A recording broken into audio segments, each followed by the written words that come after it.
Hi guys! So, muna ni ang moment of truth. Tilawan na naton ang tofu sisig with mayonnaise. So, di ba kanamit?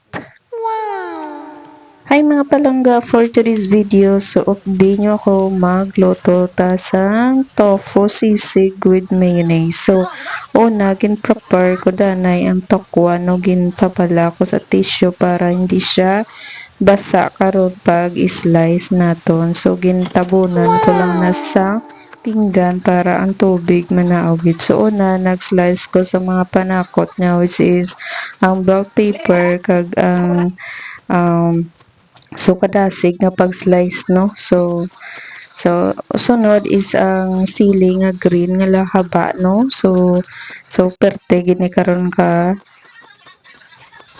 kakahang. So sunod is ang sibuyas naton nga um, pula man kuno na siling sang mga sana sinauna. So nadismaya gid ko sa pag-slice ko sang akong tokwa kay hindi siya nami no, which is siguro dugay na ni siya. Pero okay man, hindi man siya baho. So sa air fryer ko gali siya ginlut ano no gindaha mga langga kay para tipid na ta sa mantika kag nami ang iyang pagkaluto, brown gid na siya karon.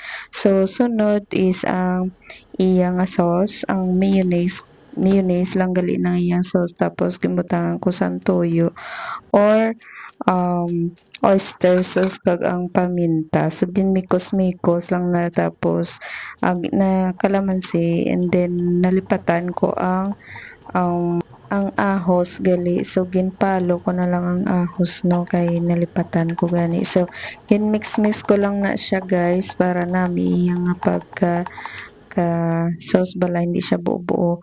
So amo na akon nga tokwa sa air fryer. So nami siya pagkaluto, crispy siya and then brown. So sunod guys, so nagkuha lang ko frying pan, and then nagbutang lang ko sa mantika, and then ginsunod ko ang mga panakot. So isahan lang na siya gisa guys para diba hindi man na siya magreklamo karon kung ano nabutang mo na siya tanan. So which is ang sunod guys, ang tokwa.